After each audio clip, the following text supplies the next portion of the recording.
This is Jan Ryberg with StrumHum.com with our Sunday night live lesson. Tonight we're going to do our regular technique drill. We'll do some right hand technique, left hand technique. We'll have a new technique. We'll cover slurs, pull-offs, slurs today. We're going to do in the Parkening book, page 42. We'll be working on notes on the D string and study 20. And then for our rock thing at the end, we'll do a little simple blues in A riff. All right, let's start out with our technique.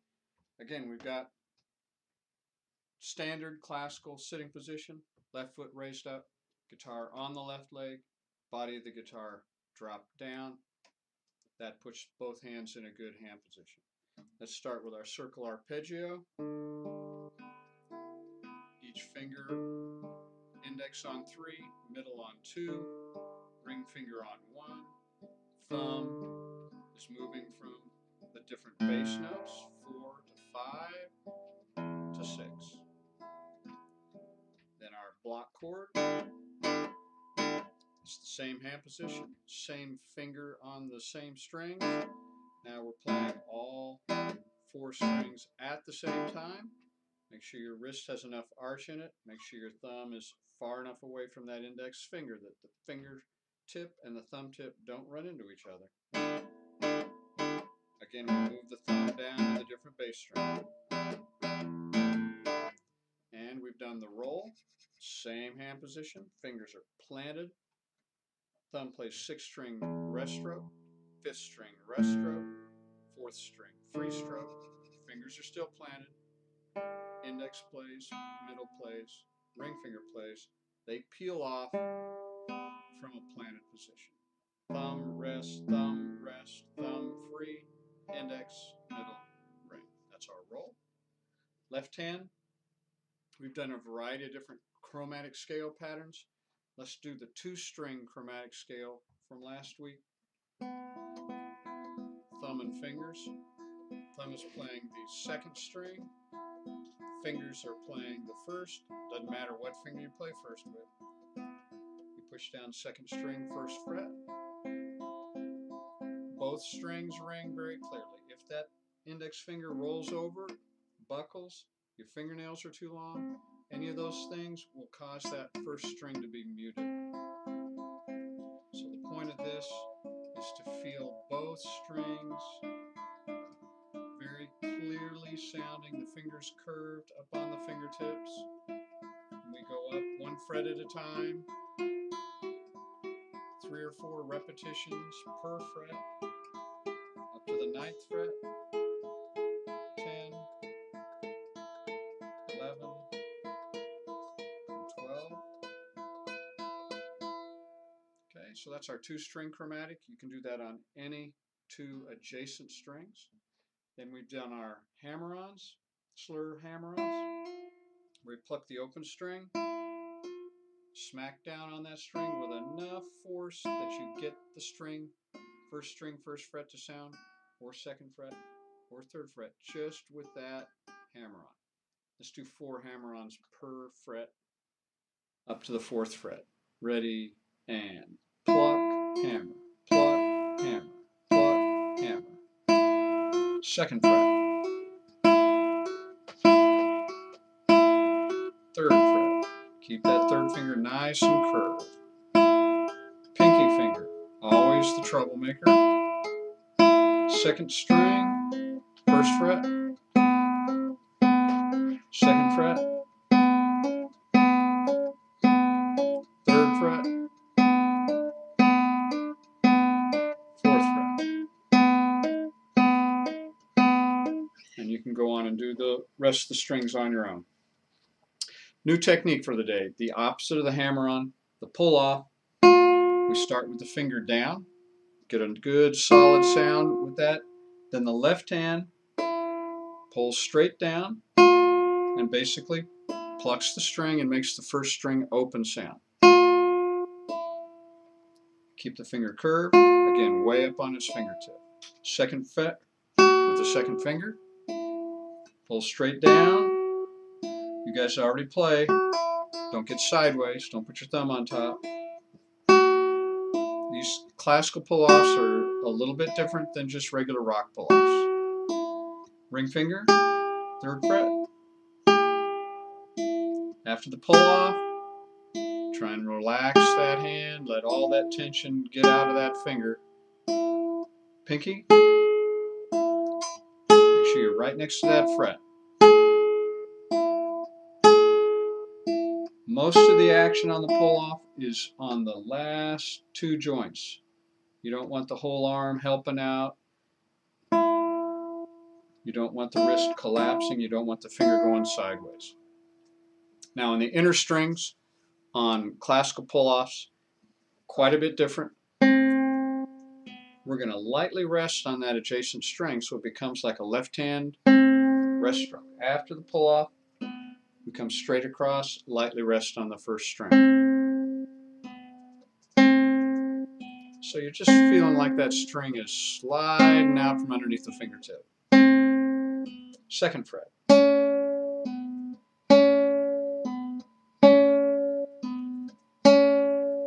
3rd fret, that 3rd finger. Just let that finger fall straight across. Very little effort. Obviously there's going to be more effort as you're first learning the muscle memory to it. Let's go to the 3rd string. Same thing. You're going to lightly rest on that adjacent string after the pull. 2nd fret.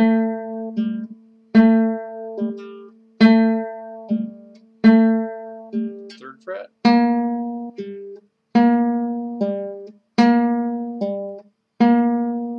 Pinky.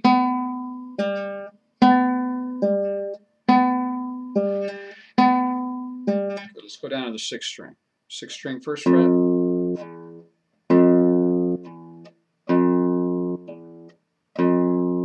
2nd fret.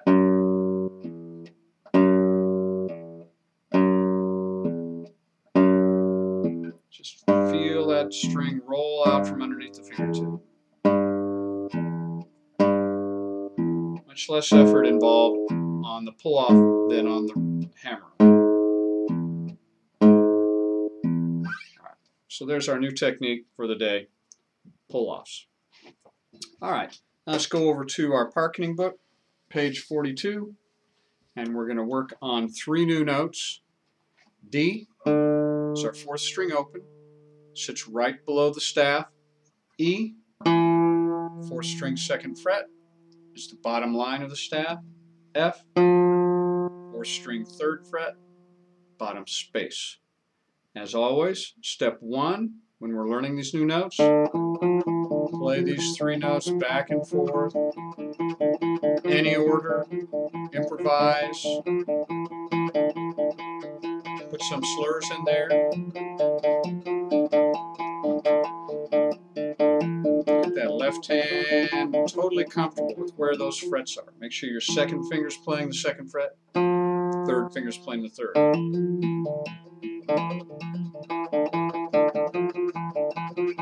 Okay, after the left hand gets some confidence, go ahead and add fingers alternating.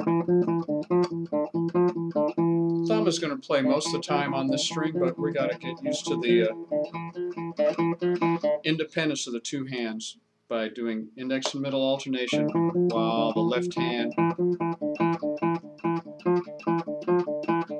no matter what finger's pushing down here, we can continue alternating here.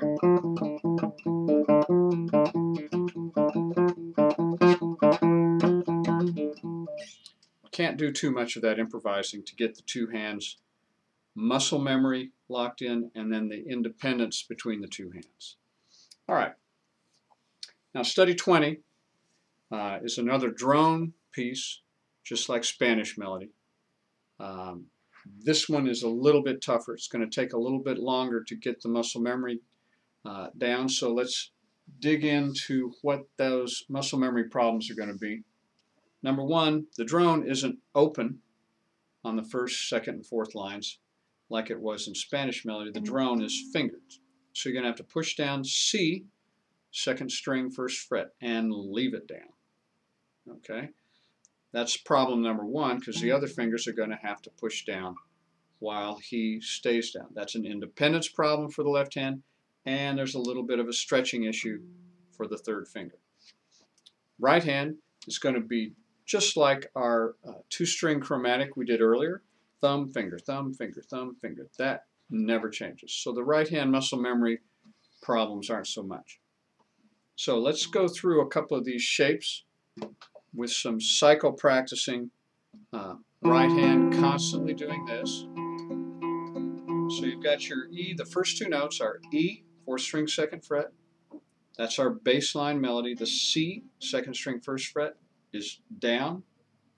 Right hand is just going back and forth. Thumb, finger, thumb, finger, thumb, finger.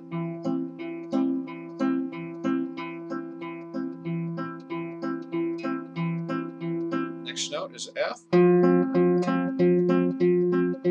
little bit of a stretch on that one. Next bass note melody is G. It's up on the 3rd string, but it's still played with the thumb. Then back to E, 4th string, 2nd fret. Next note is F, 4th string, 3rd. A, 3rd string, 2nd. Open G.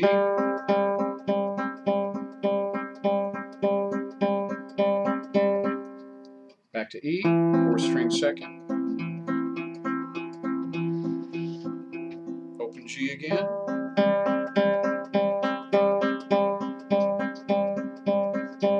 Back to E, 4th string, 2nd. F, 4th string, 3rd. A, 3rd string, 2nd. Keep that index finger down. Open G. And E, 4th string, 2nd. And open D, 4th string open. G, 3rd string open. So our potential notes for the left hand are open D, E, 4th string, 2nd fret, F, 4th string, 3rd, G, 3rd string open, A, 2nd string open. So let's isolate that problem and just play those 4 notes, those 5 notes. Get that in the muscle memory. You know where the D, E, and F are. Those are brand new notes. And then the G and A from last week, open and 2nd fret. Do that for about a minute. They'll start to get locked in.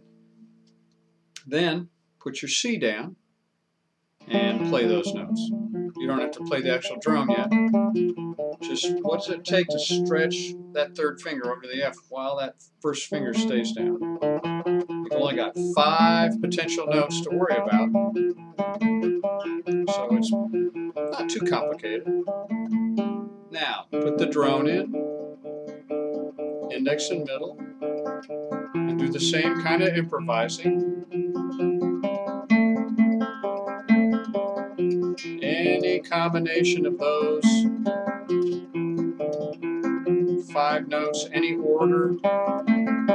This is the kind of practice that will really help this piece, because you're not worrying about reading notes, you're just getting the muscle memory.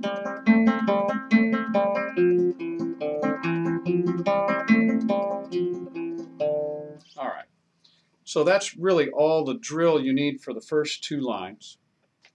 At the end of the 2nd line, there's something brand new. We've got an E and a C at the same time. So obviously thumb will pluck the 4th string, fingers will pluck the 2nd. When the 2 notes are stacked up right on top of each other, they're plucked at the same time. The 3rd line is actually easier. It's the same potential 5 notes in the bass, D, E, F, G, and A, but the drone becomes open B. So you don't have have any of those stretching or independence issues. Let's cycle practice through that third line. D, 4th string open. Then E, 4th string 2nd fret. F, 4th string 3rd fret. G, 3rd string open. Up to A, 3rd string 2nd fret. Come straight back down. G, then F, then E, G, 3rd string open. F, 4th string 3rd fret. E, 4th string 2nd fret. D, 4th string open. Then F, 4th string 3rd. D, 4th string open. And finally G. At the end of the first line and at the end of the third line, you have stems going in each direction off that note. That is an indication that the top voice, which usually has stems up, the bottom voice, which usually has stems down, both top voice and bottom voice are one note.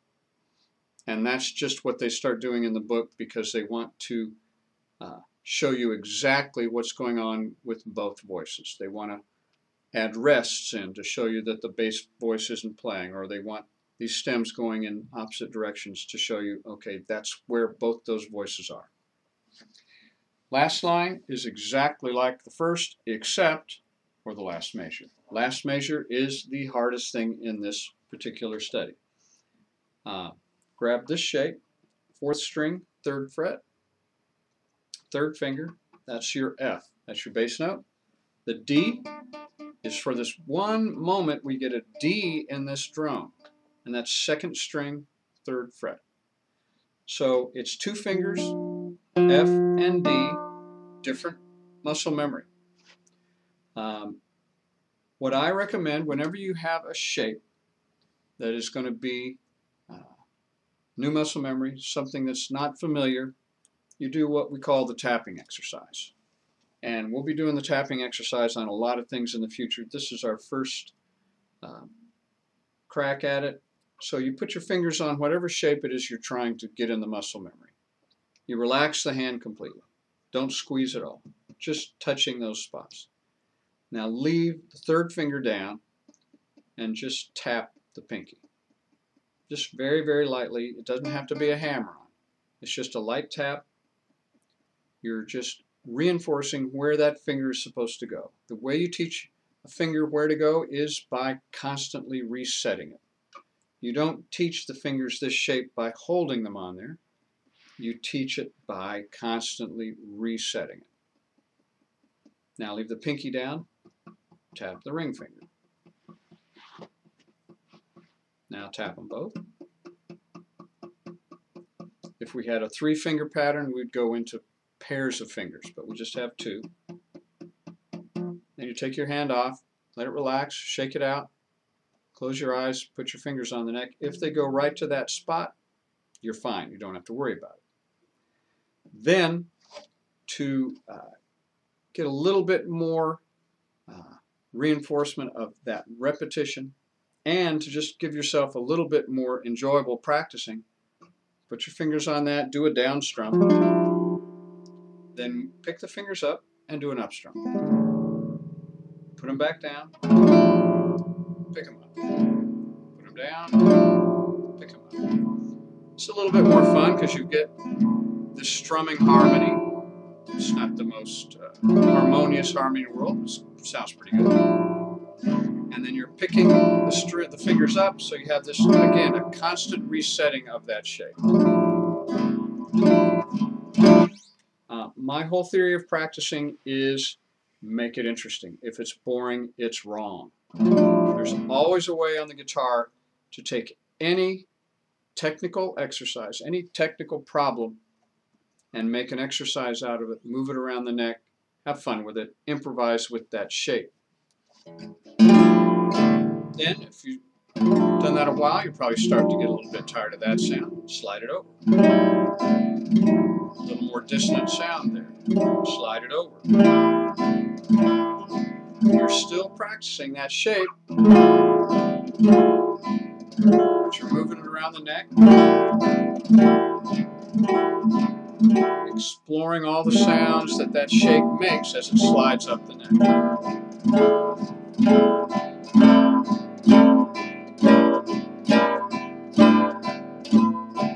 You can also slide a shape up doing circle pattern.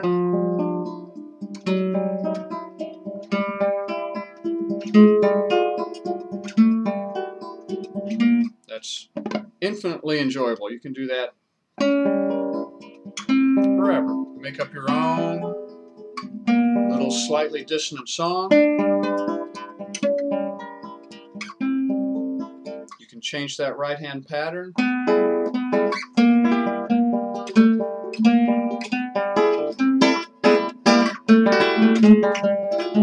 So you can improvise with that shape, which is not boring at all. It's a lot of fun.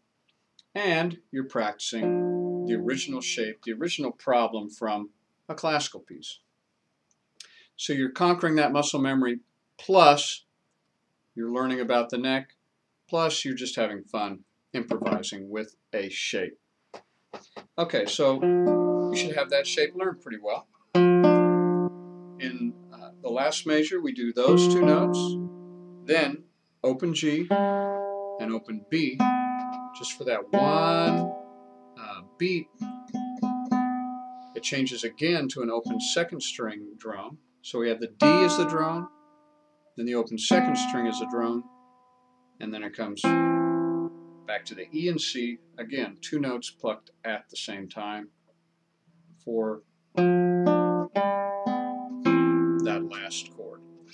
That last measure is definitely the hardest thing in the song, and if you're going to practice a study very efficiently, that's where you start. You do the kind of drill that we just did, getting used to what are the problems for the muscle memory. Do a lot of cycle practicing on that, conquer all the muscle memory problems, then figure out where are there some specific hard spots. And in this one, really the only specific hard spots are in the last measure of each line, and especially in the last measure of that last line. So I would recommend doing that last measure over and over, maybe about 50 times before you start doing run-throughs on this piece.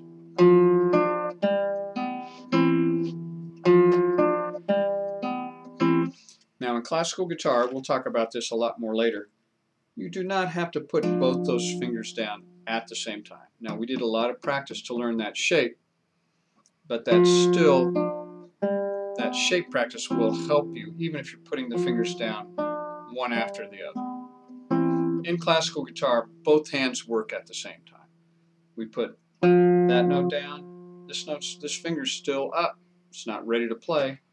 We put it down and we pluck it at the same time.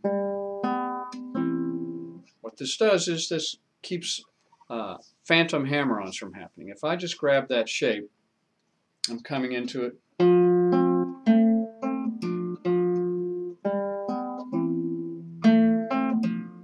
I'll get what I call phantom hammer-ons. Hammer-ons, fingers coming down on the strings and potentially making a sound too quickly before it's actually supposed to be there. That's one of our very specific differences in classical guitar from fingerpicking. In fingerpicking, it's no big deal. Usually it's not a big deal. If you put those fingers down early,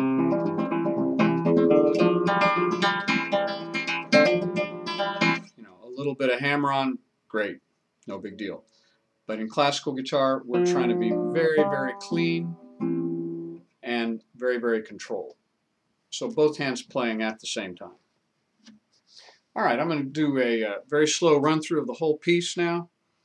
If you're a beginner, you're not ready to do this, but you can hear it. And then as you practice it, you can come back to this video when we record it and put it up on YouTube. You can come back and drill with this slow version. 3 and 4 and E, F, G, back to E, 4th string, 2nd fret, A, G, E, G, E, 3rd fret F, A, G. These last 2 notes are quarters. 2nd line, exactly the same.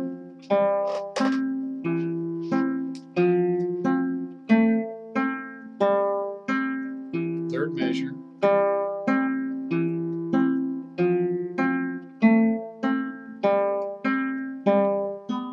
E and C at the same time.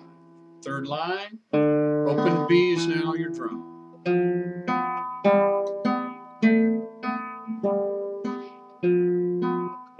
Went straight up that scale. Hit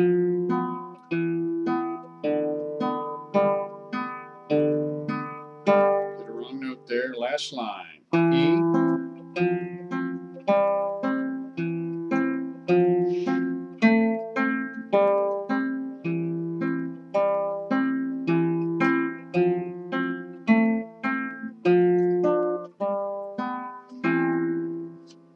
So, that's study 20. One of the harder studies in the first 40, 50 pages of the book. It takes a lot of extra drill and a lot of that extra muscle memory drill. Okay, now for our last thing today, we're going to do a real fun little blues riff, and we'll just learn the riff today. Next week we'll talk more about the exact 12-bar blues pattern, but let's just learn the riff today. It's your 4th string, 2nd fret, 1st finger. Play that. So note we just learned is an E, 4th string, 2nd fret. Now I just want you to go back and forth like this with this index finger. Just get used to those 2 spots. 2nd fret and 4th fret. Now start plucking each one of those frets 2 times. You just do this with the thumb. Okay, now let's change fingers. Go up to the 3rd finger or the pinky finger when you get that 4th fret. So it's 2, 4, 2, 4, 2, 4, 2, 4.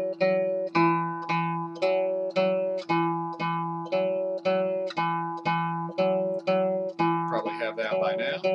Now we're going to add a bass note, which there's about 4 different ways you can play these 2 strings. We're going to play 2 strings at the same time. Thumb and index finger, and a little miniature 2-string block chord. You can do index and middle. Index playing 5, middle playing 4. You take the back of your index finger, you can drag it across those 2 strings like a pick. You can take your thumb, drag it across. Whichever of those 4 things feels the best, do it. You can use a pick if you want to. We'll talk about pick technique also later on in one of these rock sessions. So I'm going to use thumb and finger, but you do whatever's comfortable. So now you're going to hit 2 times on the 2nd, 2 times on the 4th. We're plucking thumb on the 5th string and index on the 4th. Do that a while. Any speed. Now comes the hard part. Rhythmically, we're going to turn this into a slow swing.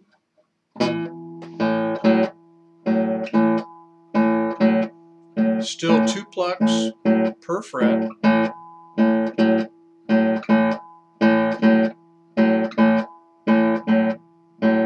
The first pluck is the longer one. The second pluck is quicker. Right before that second, right after that second pluck, you change. 2, 2, 4, 4, 2, 2, 4, 4, 2, 2, 4, 4, 2, 2, 4. The beginners quite often will switch that rhythm and it'll sound like this.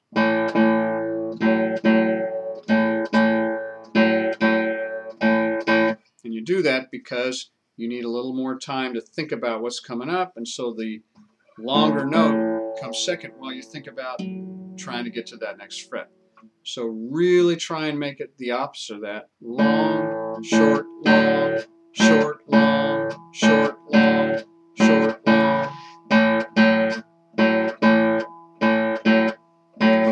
And that'll take a little bit of practice for you total beginners to get comfortable with that, but it's a very fun pattern. Now what makes this even more fun is that this pattern doesn't change, and we can do what we call a crossover. We did these crossovers with Mission Impossible. We do exactly the same riff on third string. Is where we're pushing, and the open fourth string is the partner note right beside it.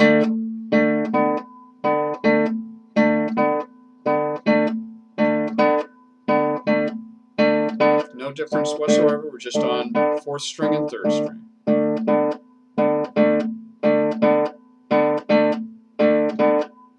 Good. Now you can also move it over to the fifth and sixth strings. We're pushing down the fifth string and the sixth string is open.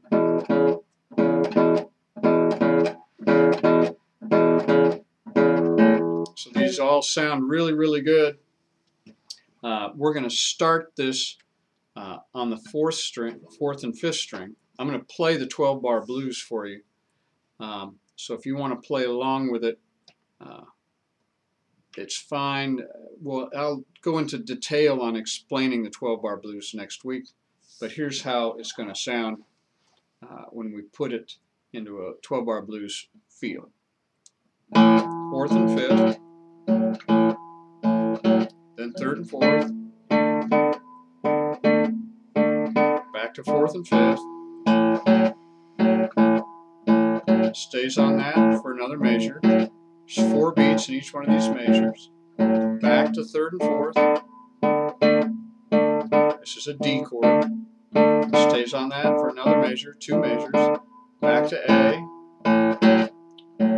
2 measures.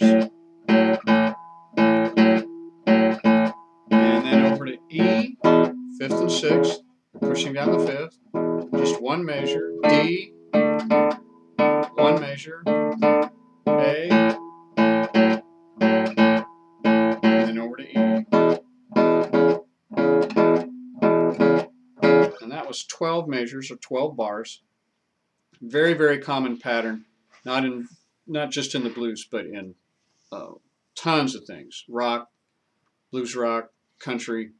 So you'll hear it all over the place. Now let me do it one more time, and I won't say anything this time while I'm playing.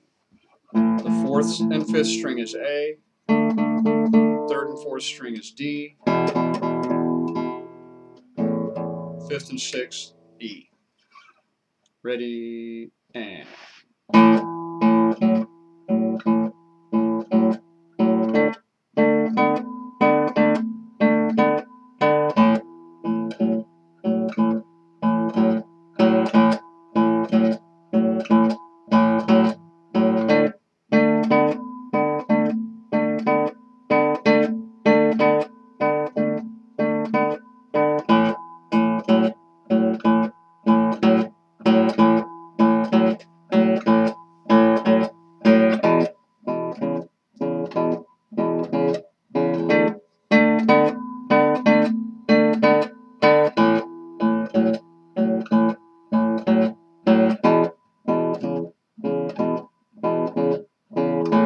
Good. So that's our 12-bar blues. We'll continue with that in a more extended session at the end of next week's lesson. Now, a quick review of everything. Our new technique for this week was the pull-off. Fingers down, pulling straight down. Don't get sideways, straight down. Keep the finger curved up on its fingertip. Do it on every string. First 4 frets, and on the inner strings, stay lightly on that adjacent string after the pull-off. lightly rest on that adjacent string. Then we did study 20, page 42 out of the parking book. Another drone piece. Make sure you're doing thumb, finger, thumb, finger, thumb, finger. That never changes. Little bit of a stretching issue in that piece, and a pretty big problem at the very end. We dealt with that problem by doing the tapping exercise, tapping individual fingers, pairs of fingers, and then sliding that shape. Reset that shape and slide it up and down the neck to come up with an interesting exercise. And then we did our 12-bar blues, plucking 2 strings at the same time on the higher string, going back and forth between 2nd fret and 4th fret. You can get a lot of mileage out of that pattern. We'll also delve into improvising in the blues style with that pattern. All right, if there's any questions from our live listeners, looks like there's not. So thanks for tuning in. Again, this is Jan Ryberg with StrumHum.com, and we'll see you next Sunday night, 5:30.